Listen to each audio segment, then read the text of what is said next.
In the spring of 1829, a tenant farmer who worked the fields near the border between Delaware and Maryland found something that would reveal one of the most terrifying criminal businesses in America. His plow horse suddenly fell into the ground, revealing a wooden chest that had been buried there.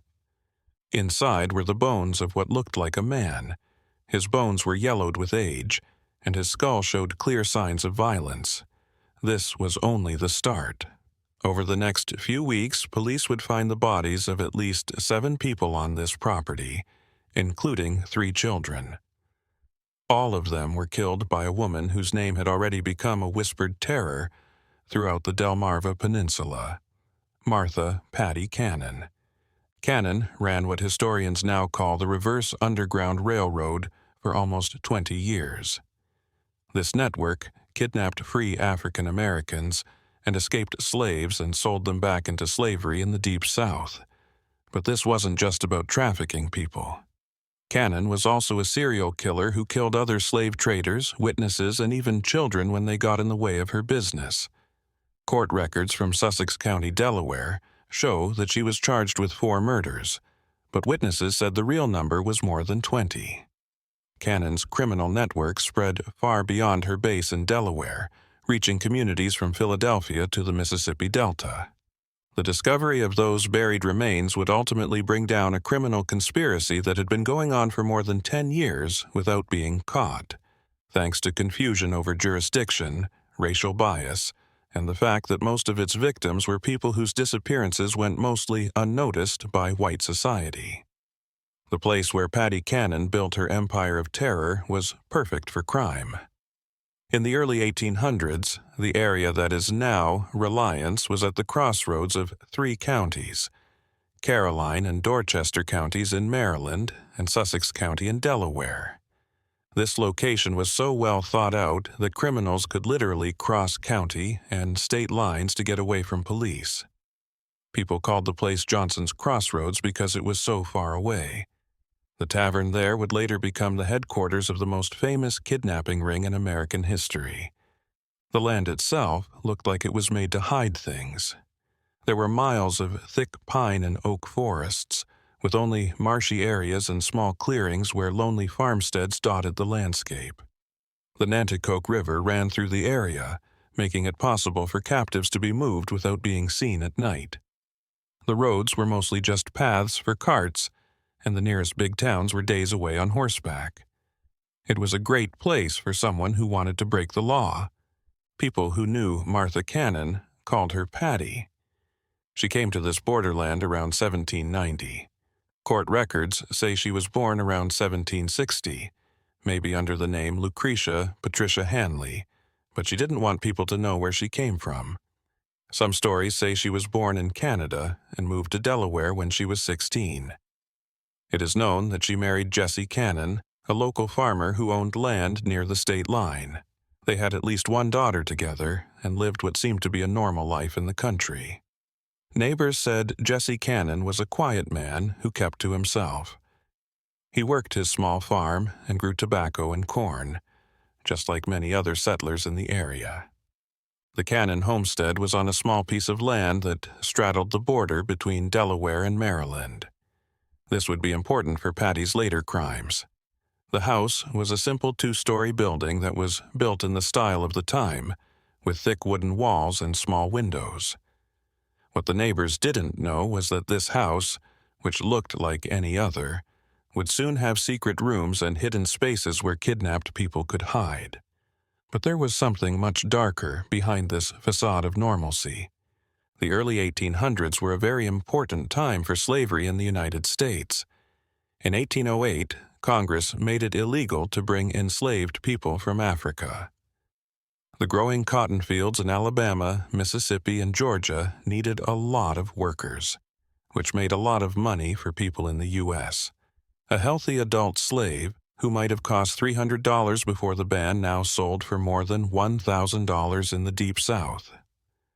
This rise in prices gave criminals strong reasons to deal in human suffering. The invention of the cotton gin changed the economy of the South, which led to an endless need for enslaved workers. Cotton production was growing quickly in the Gulf Coast states, and planters were willing to pay a lot for workers.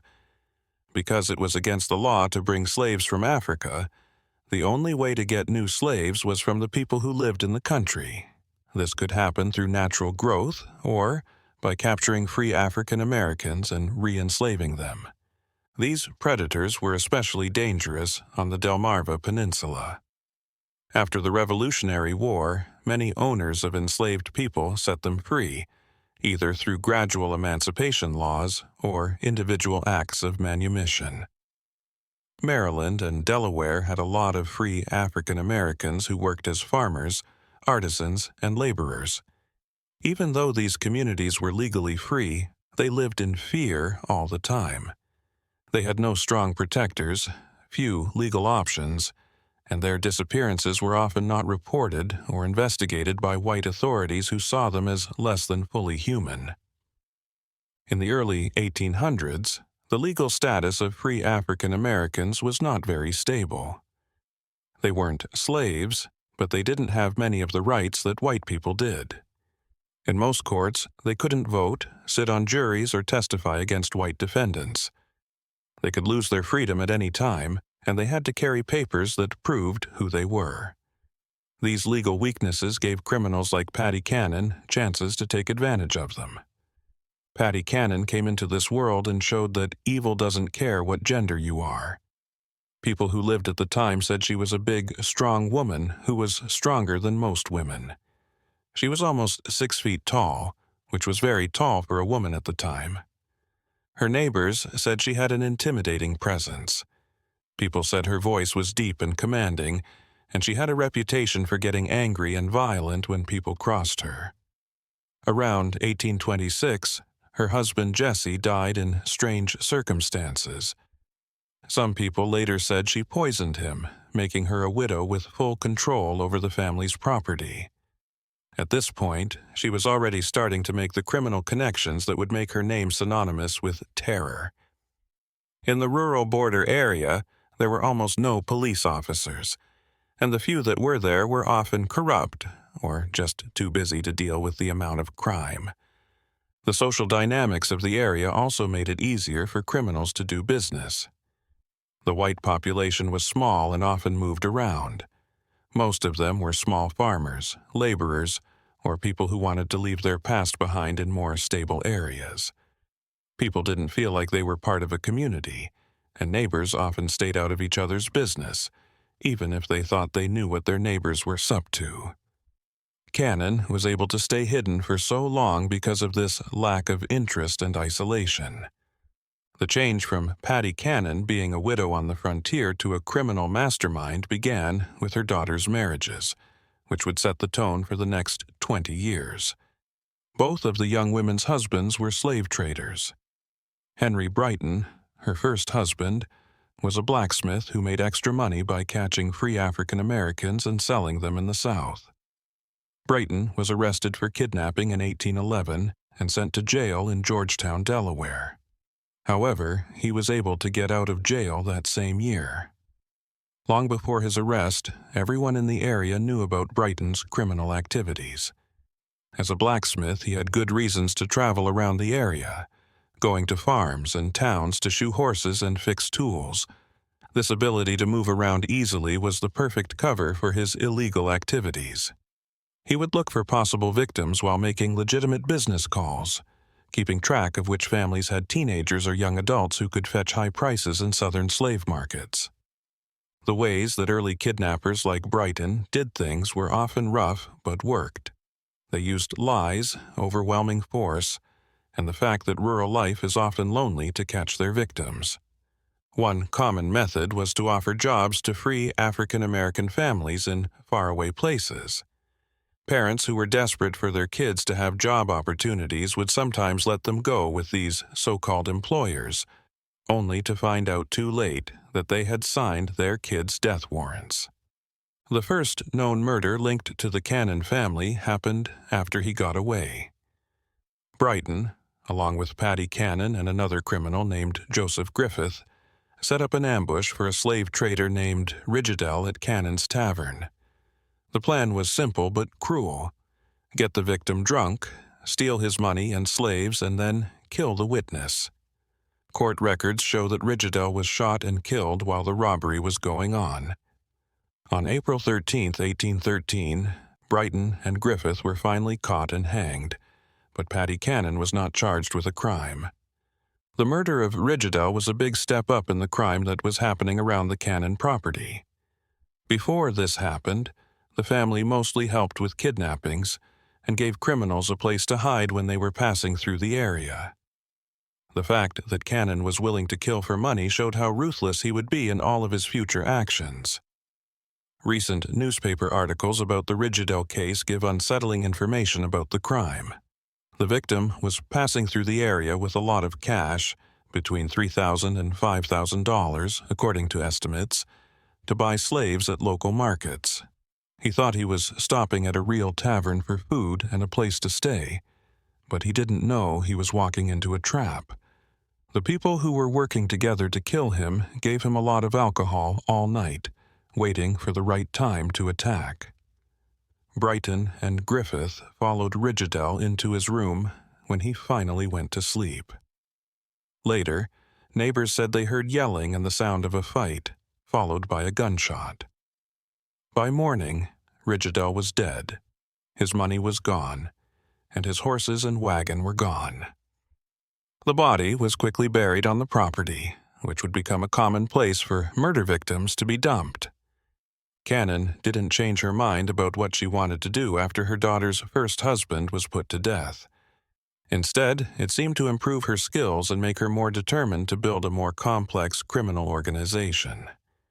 Brighton's capture taught her that criminals needed to be more organized and plan better to avoid getting caught, not that crime didn't pay. Cannon got a partner who would be even more helpful to her criminal business when her daughter married Joseph Johnson. Johnson wasn't just another kidnapper. He was a businessman who knew how to run a human trafficking business on a large scale. He knew people all over the South, had experience with transportation and logistics, and most importantly, he had the money they needed to grow their business beyond just petty crimes. Johnson brought a bar to the partnership that was right on the border between Delaware and Maryland. This place, which became known as Joe Johnson's Tavern, was so well placed that different rooms were actually in different states.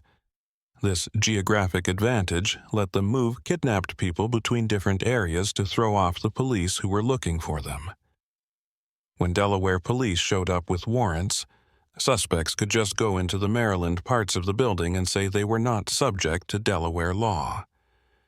The tavern had many uses for the growing criminal organization.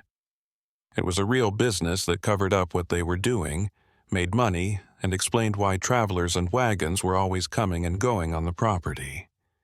It served as a holding area for prisoners waiting to be taken south, with hidden rooms and cellars built just for hiding people.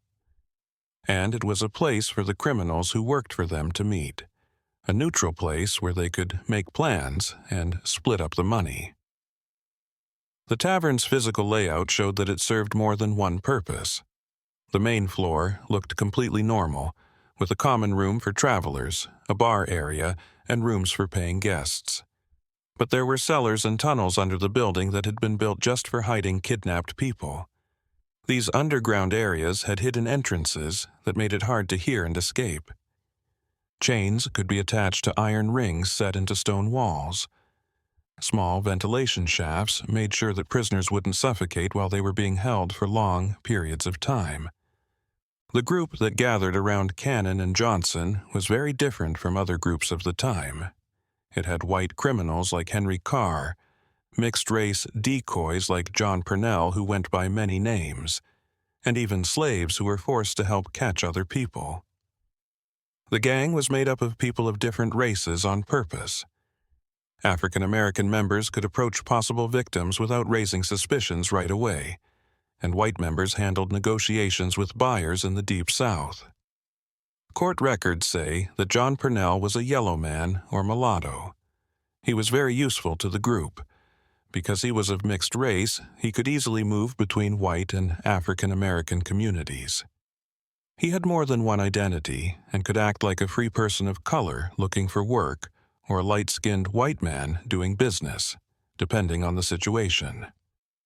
This ability to change shape made him the perfect scout for finding possible victims and making first contact. The Cannon Johnson operation grew a lot bigger as the 1820s went on. Their network went from Pennsylvania to Louisiana, and there were records of buyers in Alabama, Mississippi, and Georgia. Joseph Watson, the Quaker mayor of Philadelphia, was very concerned about protecting free African Americans. He started keeping track of people who went missing from his city and following them to the Delmarva Peninsula. Watson's research showed how big and terrible the operation was. In 1825, he wrote about dozens of kidnappings that were linked to the Cannon Gang. The victims weren't just random. They were often chosen because they were weak. In southern markets, young adults sold for the most money. But children were also valuable because they could be taught to do specific jobs and would work for decades. The fact that these kidnappings were planned out showed that they were more organized than random crime. The gang kept detailed information on possible targets, keeping an eye on families and people who might be easy to catch. They knew which young people had just lost their jobs, which families were having trouble making ends meet, and which people might be tempted to move to faraway places for work. Lydia Smith, a 25-year-old free woman who was kidnapped in 1825, gives one of the most detailed accounts. Her court testimony, which is still available, says that she was first held in Cannon's house and then moved to Johnson's Tavern, where she was kept in chains for 5 months. Smith remembered how scared she was all the time, how little food she got, and how she knew she was going to be taken south with a lot of other kidnapped people. Watson's network was the only thing that saved her from a life of slavery. Smith's story gives important information about what the Cannon Gang's victims went through. She said that while she was walking alone on a road near Philadelphia, she was grabbed by several attackers and taken by wagon to the Delaware-Maryland border. It took her several days to get there, and during that time, she was blindfolded and chained up to stop her from trying to escape. When she got to the Cannon property, she was taken to a secret room under the main house, where she found out she wasn't alone. Smith said that the underground holding areas had dozens of other kidnapped people at different times. There were separate areas for men, women, and children, and they were all chained up so they couldn't get away. The conditions were intentionally bad. Not enough food, no bathrooms, and always being in the dark except when guards brought candles to feed the animals. The psychological torture was just as bad as the physical conditions because the prisoners knew they would be sold into slavery for the rest of their lives. Smith also talked about how the gang handled the people they were smuggling.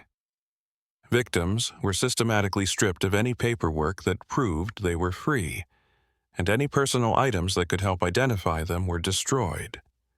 They were given new names and fake histories that would make them look like real slaves when they were sold. People who fought back or tried to keep their true identities were beaten until they agreed. Everyone in the area knew what the gang was up to. People in the area knew that people went missing near the Cannon property, that wagons came at strange times, and that Johnson's Tavern held strange meetings. But the victims were African Americans, and in a society where their word didn't mean much compared to that of white criminals. When there was local law enforcement, they didn't seem very interested in looking into crimes against people they thought were suspicious. The local white community's involvement in the gang's activities went beyond just not caring. Some neighbors actively helped the crime ring, either by taking part in it themselves or by giving information about possible victims. Local store owners gave the gang food and other supplies without asking where they got the money to pay for them. People even thought that some police officers were taking bribes to ignore reports of suspicious behavior. This lack of concern only changed when white victims were involved. The gang didn't just take free African Americans hostage. They also stole from and killed slave traders who came through their area with a lot of cash. These victims were white men who were legally trading slaves, and their disappearances got more attention than those of African American victims. Around 1820, a slave trader from Georgia named Bell or Miller went missing while traveling through the area.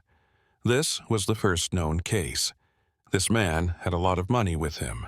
Some sources say $35,000, that he planned to use to buy slaves.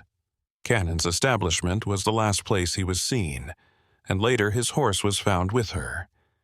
When asked, Cannon said the man had sailed south with a load of slaves, but investigators didn't believe him. The Georgia trader's disappearance started a pattern that would eventually bring down the gang. When African American victims went missing, the police didn't care much. But when white slave traders went missing, their business partners and financial backers demanded investigations. These men had a lot of money with them and had planned trips that made it hard to explain why they went missing. Cannon usually treated these victims in a very cruel way. The traders would be asked to come to the tavern to do business that was not real. Once they got there, they would be given alcohol and told to talk about their money and travel plans. When the chance came up, they would be killed and robbed, and their bodies would be buried on the property. The gang would then use their money and any enslaved people they were traveling with in their operations. The murders made a lot of money. One slave trader could have enough money to keep the gang going for months. The gang could sell the enslaved people they were moving through their southern networks, which would bring in more money. Most importantly, getting rid of these rivals helped the gang keep their hold on all illegal activities in the area. By the middle of the 1820s, the Cannon-Johnson gang was under a lot of pressure from a lot of different places. Mayor Watson of Philadelphia had started giving big rewards for information that led to arrests. Governor John Andrew Schulz of Pennsylvania was also working with officials in southern states to find kidnapped people. Their investigations were showing not only single crimes, but also a network that had been going on for more than 10 years. Watson offered a $500 reward for information that led to arrests. This was a lot of money at the time, equal to several months' wages for most working people. This money incentive made people in communities that had been quiet about the gang's activities start to talk. Former gang members, unhappy members, and even some victims who had managed to get away started giving information to the police. The gang's usual reaction to this pressure was violence. Instead of cutting back on their work, they started killing potential witnesses more quickly. This choice would eventually lead to their downfall because it added people whose disappearances couldn't be ignored to their list of victims. The rise in violence during this time was a sign of Patty Cannon's growing paranoia. She had built a criminal empire that made a lot of money. Estimates say that the gang made more than $50,000 a year, which was a lot of money in the early 1800s. But this success made her a target for police, and she became convinced that former business partners were a threat to her life. Cyrus James, a boy of mixed race, was the most important person in the gang's eventual exposure. Cannon bought James as a slave when he was only 7 years old and raised him in her home. As James got older, he had to help the gang by pretending to be someone else to trick other African Americans into traps. He knew a lot about how the gang worked, but he also hated the violence he saw, which made him both a valuable asset and a potential danger. James' role in the Cannon family was one of a kind and very sad. As a slave child, he had to do whatever his owner told him to do. But as he grew older, he started to understand how horrible it was that he had to do what he did. He was helping to ruin the lives of people who looked like him and who were also vulnerable and shared his background. This knowledge caused a conflict inside him that would eventually make him work with the authorities, even though it was dangerous for him. Cannon used advanced and cruel psychological manipulation to control James. She would either treat him like a favorite member of the family or threaten him with violence or sail to cruel masters in the Deep South, She made him believe that he could only live if she protected him, and that if he betrayed her, he would die right away. James stayed loyal for years because he was both scared and dependent on her, even though he saw more and more terrible crimes.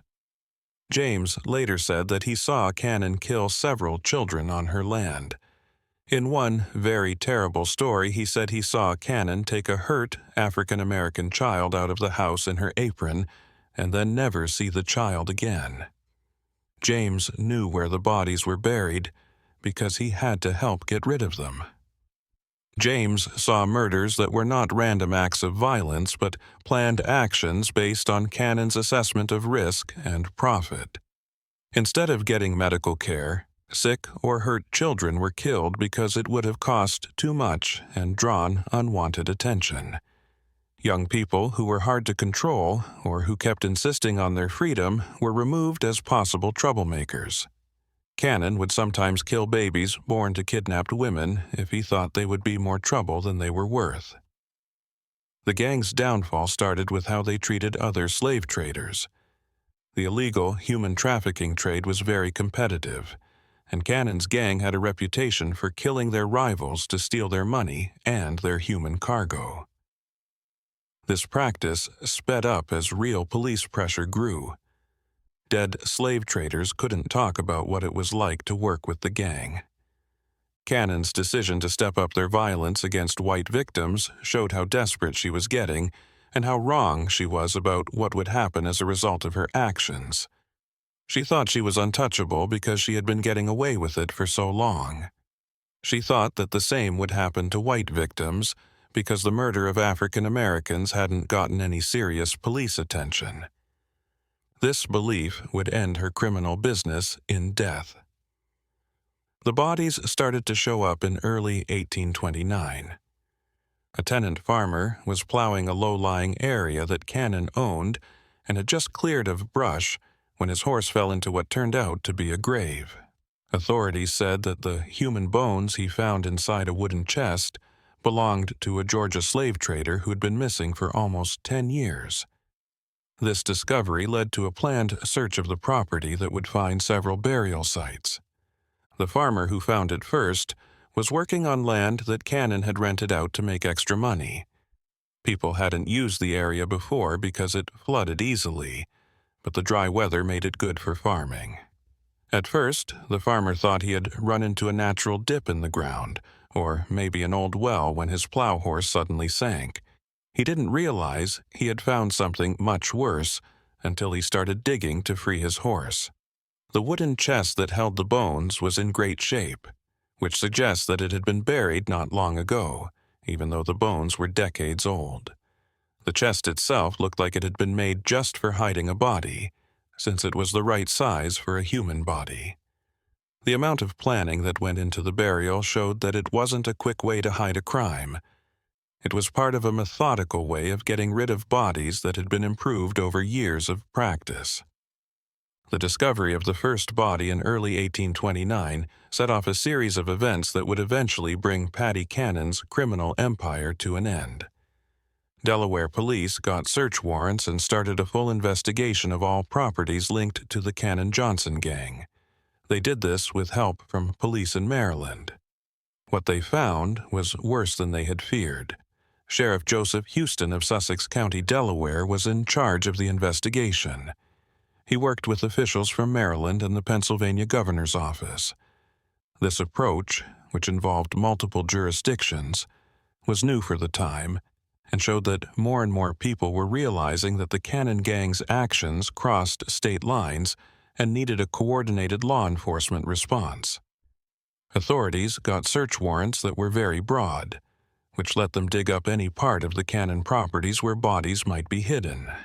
This legal authority was very important because it kept investigators safe from being accused of trespassing or illegally searching and seizing property. The warrants also said that any evidence found could be used in prosecutions in more than one jurisdiction. This helped to close the legal loopholes that the gang had been using for years. On April 3, 1829, Delaware police caught Cyrus James. It's not entirely clear why he was arrested, but court records show that he was trying to leave the area when he was caught. The young man, who had been forced into a life of crime as a child, made a fateful choice when he was faced with overwhelming evidence and the threat of execution. He would work with the police and tell them everything he knew about Paddy Cannon's business. James did not make the choice to cooperate easily. He knew that if he testified, he would probably be charged with the crimes he had to commit. But he also knew that staying quiet would protect the woman who had enslaved him and made him take part in the deaths of many other people. His cooperation was not only a legal move, but also a moral choice to finally break free from Cannon's psychological control over him for years. James's testimony was very bad. When he talked to a justice of the peace in Seaford, Delaware, he told them about murders that had happened over the course of almost 10 years. He told the police that his brother Ebenezer Johnson, Joseph Johnson, and Paddy Cannon shot the Georgia slave trader while he was eating dinner at Cannon's house. He saw them take the body to a wooden chest and bury it on the property. But this was only the start of what he had to say. James's testimony was very detailed and gave investigators their first full picture of how the gang worked. He was able to talk about not only specific crimes, but also the gang's long-term organized ways of doing things. He knew where the bodies were buried, who the other gang members were, how to get kidnapped people to safety, and how to connect buyers and sellers across state lines. Following James' instructions, the police began digging up the Cannon property in a planned way. They found the body of a young child of mixed race in a garden. James said that Cannon had enslaved this child and his mother. Cannon killed the child because she thought the father was white, which could have meant he was a member of her own family. The article that keeps this testimony doesn't say what happened to the child's mother, which leaves open the horrible possibility that she was also killed. Finding the child's body was especially upsetting for investigators because it showed how cruel Cannon was. This person wasn't a kidnap victim or a criminal rival. They were a child who had grown up in Cannon's house and was under her control. Cannon's racist paranoia and fear that a mixed-race child might somehow threaten her business seemed to be the only reasons for the murder. More digging uncovered 2 wooden boxes, each holding human bones. James said that one set of remains belonged to another child he had seen Cannon beat to death with a stick. James said that the third set belonged to an adult who the gang thought had property, which meant they thought this person was free and might have things worth stealing. The way these murders were planned and carried out made Cannon seem like more than just a regular criminal. She was a serial killer who had been getting away with it for years, thanks to the isolation of her location, the lack of concern from local authorities about crimes against African Americans, and a network of co-conspirators who shared in her profits. The physical evidence found during the digs backed up James' story in an amazing amount of detail. The wooden boxes that held the bodies were made in a similar way, which suggests that they were made just for hiding murder victims. The graves were all in the same places, which showed that they were planned out instead of being buried at random. The remains condition was most disturbing because it looked like some of the victims had been buried while they were still alive. As word of the find spread, more people who saw it came forward. People who had been afraid of Cannon for years suddenly found the strength to speak up. Their stories revealed more victims and gave more information about how the gang worked that backed up James's story. One of the new witnesses was Thomas Freeman, a free black man who had been approached by gang members in 1827 but had been able to get away. Freeman said that he had been offered a job in Georgia and was on his way to the Cannon property when he started to worry about how his escort was acting. He was able to get away during a rest stop and spent a few days hiding in the woods before making his way back to Philadelphia. Freeman's testimony was important because it gave us information about how the gang recruited people. He said that the first approach seemed completely normal. He was having trouble finding work in Philadelphia when a well-dressed man offered him a job on a Georgia plantation. The pay was good, and transportation would be free. It wasn't until the trip that Freeman started to notice that his escort's stories didn't add up, and he became suspicious of their true motives. The investigation went beyond Delaware. In Maryland, authorities started looking into properties owned by gang members. In Pennsylvania, officials worked together to document the full extent of the kidnapping network. The way different jurisdictions worked together was a new way for police to do their jobs that would later become standard. For the first time, the authorities were treating the Cannon Gang as what it really was, a criminal conspiracy that crossed state lines and needed a response from the federal government. This acknowledgement brought in people from Washington, D.C., and started what would eventually become coordinated federal law enforcement efforts against organized crime. A grand jury of 24 white men in Delaware charged Martha "Patty" Cannon with 4 counts of murder on April 13, 1829. James Rogers, the Attorney General of Delaware, signed the charges. They were the first time that any member of the infamous gang had to pay for their crimes against African Americans. The makeup of the grand jury was important for the time. Delaware law said that all 24 members had to be white men, but they were from all walks of life in the state, including farmers, merchants, and professionals. It was a big change in the way the law worked that this jury was willing to charge a white woman with killing black people.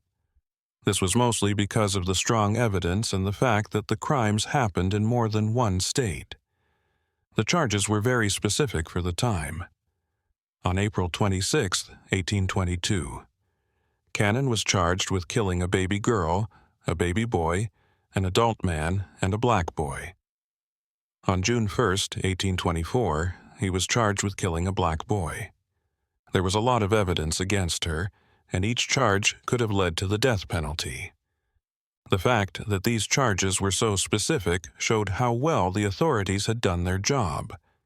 The Cannon case was different from many other criminal cases from that time because it was based on physical evidence, several witnesses who could back up each other's stories, and detailed confessions from a participant who knew a lot about the crimes. It was almost impossible to defend against this case because of the different types of evidence. The prosecution's case was built around Cyrus James' testimony. He was the most important witness in Delaware legal history up to that point because he knew so much about how the gang worked and could show police where the bodies were buried. The young man who had been forced to commit crimes as a child now had the power to punish the woman who had scared the area for decades. Attorney General James Rogers, who was known for prosecuting complicated criminal cases in Delaware, was in charge of the prosecution team. Rogers knew that the Cannon case was a chance to show that the law applies to everyone, no matter their race or social status. He also knew that a successful prosecution would send a strong message to other criminal groups in the area. But Patty Cannon was a person who was hard to put into a box, even for people who lived at the same time as her. Reports in the newspapers said she was a big, strong woman who scared and respected even the toughest criminals. She was about 70 years old and still sharp-minded and defiant. She never felt bad about what she did, even when faced with proof that she was wrong. Modern accounts of Cannon while she was in jail show her as an unrepentant criminal who seemed genuinely confused by the legal process against her. She seemed to think that what she was doing was normal business and was confused that the police were going after her for crimes against people she saw as property instead of people. Her time in the Sussex County Jail in Georgetown, Delaware, was harsh because of the seriousness of her crimes and the fact that she was a woman facing multiple murder charges. Authorities were worried about both escape attempts and possible revenge from surviving gang members, so she was always under guard. The Georgetown Jail was a rough stone building built in the early 1800s to hold small-time criminals and people who owed money. It wasn't meant to hold dangerous criminals who were facing death penalties, so the police had to take extra steps to keep Cannon in jail. There were more guards on duty, and her cell was made stronger with more iron bars and locks. Cannon started to talk more openly about her life of crime while she was in jail. According to reports from the time, she confessed to killing at least 24 people during her time as a criminal. The African Americans buried on her property were not the only victims. She also killed rival slave traders, possible witnesses, and anyone else who could have hurt her business. The most terrifying thing about Cannon's confessions was how matter-of-fact they were. She talked about murder as if it were a normal part of business, killing kids and adults with the same casual indifference she might have used to talk about livestock.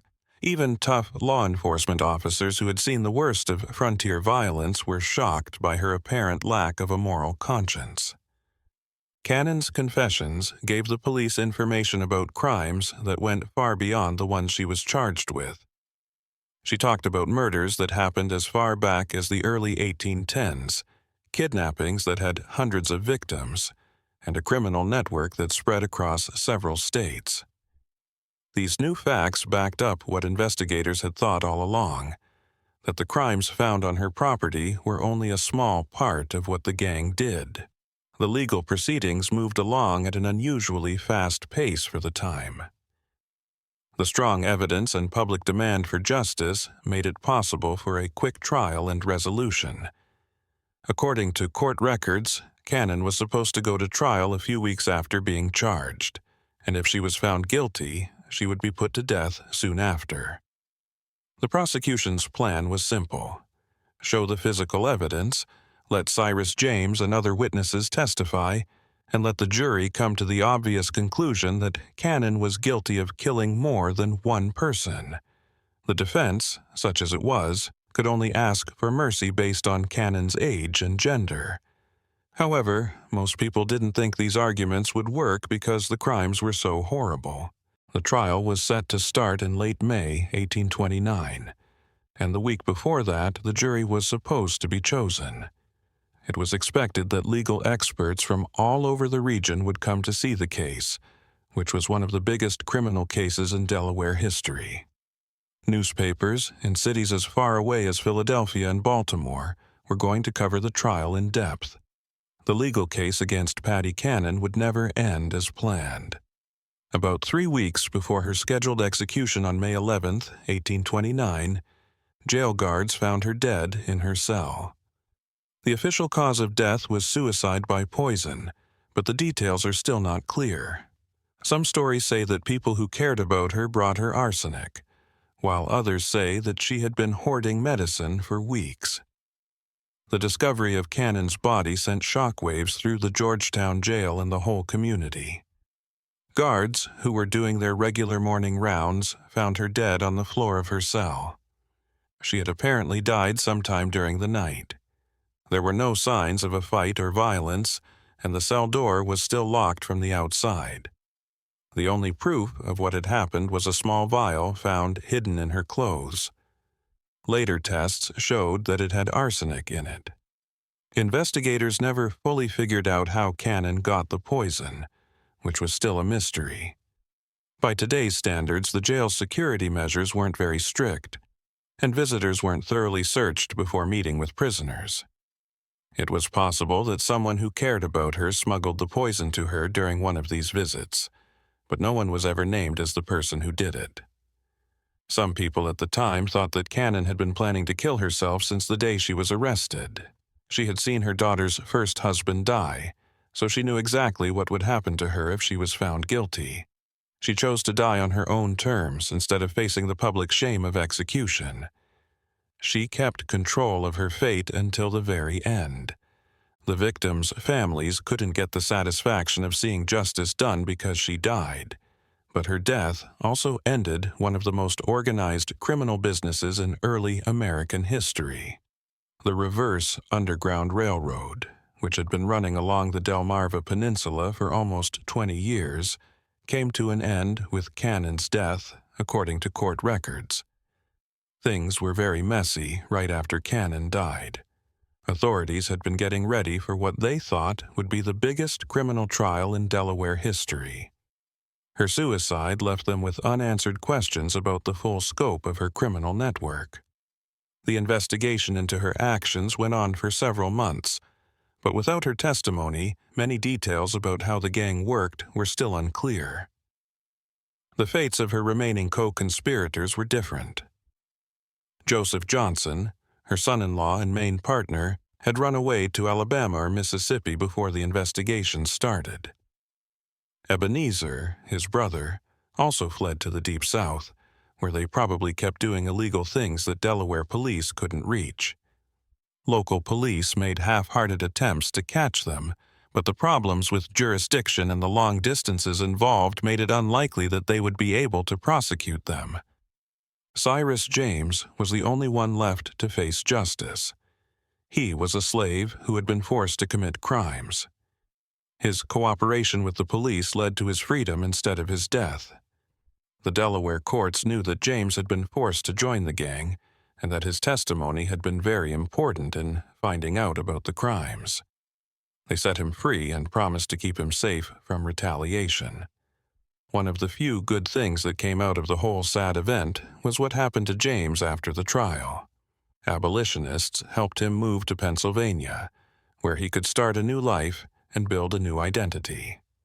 Some stories say that he later joined the Underground Railroad and used his knowledge of criminal networks to help real efforts to help escaped slaves. The investigation showed that the Cannon-Johnson gang had kidnapped hundreds of free African Americans while they were doing their business. There is still some disagreement about the exact numbers, but conservative estimates say they brought between 500 and 1,000 people into slavery in the Deep South. The crimes were worth millions of dollars in today's money, based on the prices slaves got in southern markets. The human toll of these crimes was much more than just numbers. Every kidnapping destroyed a family, stole a life, and kept a system going that treated people like things. Many victims were never found, and they spent the rest of their lives in chains hundreds of miles from their homes. Kids were taken away from their parents, spouses were taken away from each other, and whole communities were afraid of more attacks like these. The gang's activities also took place in a lot of different places. The investigation found evidence that linked the case to criminal networks that ran from New York to Louisiana. The Cannon Gang was part of a bigger network of illegal human trafficking that took advantage of the lack of clear laws and the limited ability of law enforcement in the early 1800s. At first, Patty Cannon's body was buried in the Georgetown jail graveyard where she died. The burial was simple, showing that the community wanted to forget about the terrible things that had happened in her name. In the 20th century, that land was turned into a parking lot. Her remains were then moved to a potter's field near the new prison. In a strange turn of events that shows how sensationalist people were about her crimes, her skull was taken away from the rest of her body and shown in different places over the years. It was on loan to the Dover Public Library as recently as 1961, and it served as a creepy reminder of one of Delaware's darkest times. People were still interested in her crimes and wanted to remember the terrible things she did, so this treatment of her remains was disturbing by today's standards. Patty Cannon's legacy goes far beyond the crimes she committed. Her story shows how systematic violence was a part of American slavery, how free African Americans were at risk before the Civil War, and how smart criminals could use geographic and legal loopholes to their advantage. The reverse Underground Railroad she ran was the opposite of the networks that helped enslaved people get to freedom. It was a reminder that for every story of freedom, there were many more of re-enslavement and death. Modern historians still look at the Cannon case to see how criminal businesses could grow in the spaces between legal jurisdictions. Her ability to run for almost 20 years despite the fact that people in the area knew about it shows how racism, legal restrictions, and economic incentives all work together to keep these terrible things going. The case also showed how weak law enforcement was in the early 1800s. The gang was able to operate with impunity because different jurisdictions didn't work together. There weren't enough professional police forces, and communication was limited at the time. These lessons would later help people come up with better ways for police to deal with crime that crosses state lines. The effect on the people in the area was deep and long-lasting. The Cannon Gang's connection to Johnson's Crossroads hurt the area around it for good. In an effort to get away from the bad reputation, the name was eventually changed to Reliance. However, the bad reputation lasted for many generations. For decades, property values in the area stayed low, and many families chose to move rather than stay in a place that was linked to such terrible events. The Cannon case also changed how people in the United States think about race and crime in general. The fact that the authorities were finally willing to prosecute these crimes, even though most of the victims were African Americans, was a small but important change in the way the law works.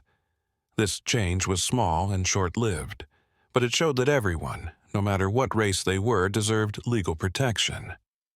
The documentation and investigation of Cannon's crimes also helped the abolitionist movement grow. The systematic nature of the kidnapping network and the ease with which free African Americans could be reduced to slavery provided powerful evidence for abolitionists arguing that the entire system of slavery was inherently corrupt and dangerous. Her story became part of regional folklore in the years after Cannon died, but the details were often changed or made more interesting. Many books, pamphlets, and newspaper articles told the story of her crimes, but many of them mixed fact with fiction in ways that made it hard to tell what was true and what was made up.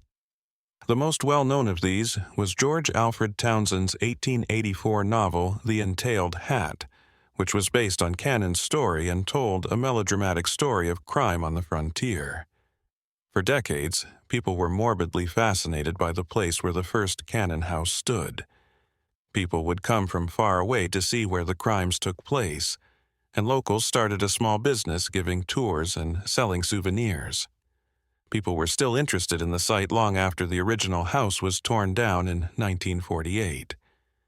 This mystery shows us how easy it is for society to ignore violence that happens all the time when the victims are seen as less than fully human. The indifference that let Patty Cannon get away with her crimes for so long finally ended when her crimes started to include white victims whose disappearances could not be ignored. The legal system that failed to protect free African Americans from being kidnapped and killed was the same system that only prosecuted Cannon when she threatened the interests of white slave traders. The Cannon case is a clear example of how evil people can be and how important it is for police and communities to be on the lookout for crime. It shows how criminal organizations can thrive in places where society doesn't protect its weakest members. Most importantly, it keeps alive the memory of hundreds of victims whose names are mostly forgotten but whose pain should never be downplayed or ignored. The proof shows that Patty Cannon's gang was part of a much bigger network of illegal human trafficking that went well beyond the borders of Delaware and Maryland. There are still a lot of questions about how far their actions went and what happened to their victims.